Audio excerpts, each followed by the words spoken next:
Satnam.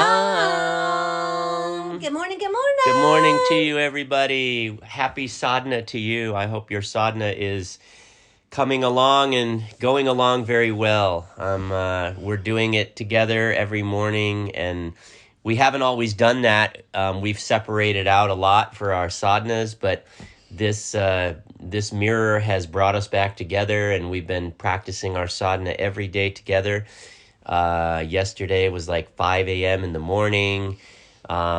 But most days, we just do it like as soon as we get up. So I'm just really hoping that having faith that it's really working in all of your lives, because it's really working in ours. I shared the other day how these mirrors are just opening up so many cavities and these holes that I've had in me my entire life. And I've done everything I can to avoid them because they can be so uncomfortable. And with the mirrors, allowing me to sit, look a little deeper, as long as I choose to breathe a little, a little longer, a little more yogic, then I'm allowed to tunnel in deeper and really start to get to some of the things that are, really important in my life. Yeah, and here's the thing. Remember that when we go to the fair, the fun house is made of mirrors. and the fun house is sometimes a lot like a haunted house, right? It's like creepy clowns and way too many mirrors. Mirrors that make you look really skinny and like overly tall, and mirrors that make you look like as wide as the Grand Canyon, right? It distorts reality and it makes us see ourselves in different ways. This is part of the mirrors. And when we think about the third and fourth mirror, it's a funhouse mirror. It takes you to a place where you think you're seeing it, but you're not seeing reality, because what you're doing is you're having an adaptation of a vision of yourself because of something you gave away, have lost, or have had taken away. I've been in a recent situation, and this situation I've done several times in my life, and the worst one was when I was married to my first husband.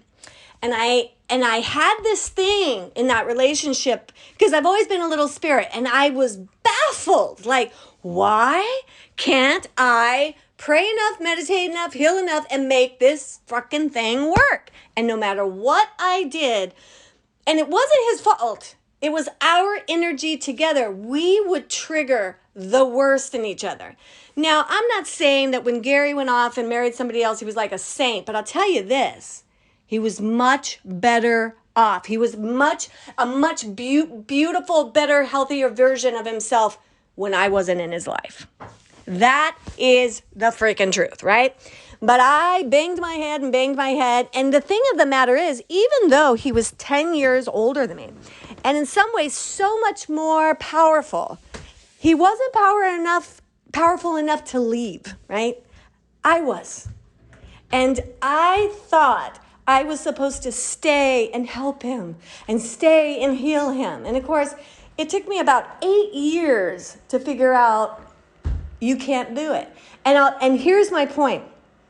The teacher I have at the time, it's funny, your first teacher, even if they move away or they don't stay your teacher, the first one, there's always these gems that they teach you at a very young age that will live in your heart for the rest of your life. And this happened with me in my session with my teacher when I was trying to leave my first husband. And he said, all you know is it's time to go. That's all God's telling you right now, kid. And the answers to why this was so hard will come in time. Sometimes we have to go. Sometimes we have to stay and try harder. And we don't know why. But we have this feeling, right? We have this feeling that is tangible in our gut that, yes, I've got to stay, or yes, I have to go. And the answer and the reason why will come in time. God will reveal that. Yes, it's time to have a surgery, or no, you got to do this and this and this first. And you don't understand why, but you're getting a clear hit in your solar plexus of the direction to take, but not all the details. This is part of having that deep beautiful relationship with God. And if we haven't healed our relationship with God, then we aren't able to trust and have faith that the answers will come. So it's kind of like sometimes you just got to say to yourself, mirror, mirror on the wall, how fucked up are you after all? So true. Yeah, so what that means is it's like when you dive deeper, you definitely go deeper and you start to see things in yourself that you weren't even willing to admit about yourself, but they've been there the whole time, and you're opening yourself up, and the mirrors are just showing them right back to you. But at the same time, as you look deeper, the mirrors are also showing you that you have this exponential, potential in this vacuum that can be created when you just acknowledge and get honest about who you really are and how you really are. All the judgments and all the stuff that you have. It's like these mirrors are just absolutely magical. Thank you, mirrors. Thank you, mirrors. And only when I fight against the obvious. The mirror tells you the obvious. Hello. It's like, and when you don't listen, that's when the pain comes. It's the resistance that makes it persist and makes it so painful. So don't resist what God is trying to show you. Today, the sun is at 13 degrees Leo. So chances are, in the last 2 days or beginning today, something has fallen apart, right? Because the 13 is the belonging mirror. Where do I belong? And oftentimes how God and energy and universe works is first we know where we don't belong, where we need to leave, what we have to heal before we get that sigh of relief. Oh, that's why, because I belong in this. I belong in peace. I belong feeling a sense of joy and connection. And I do not belong, eating this way or having this energetic in my life because it's causing me to separate out from God. I trust you. I trust me. And I trust these mirrors are healing us. And I love you so much. So let's say a little affirmation and prayer. I am open to learning today. I am open to learning today. I love myself and I love God. I love myself and I love God.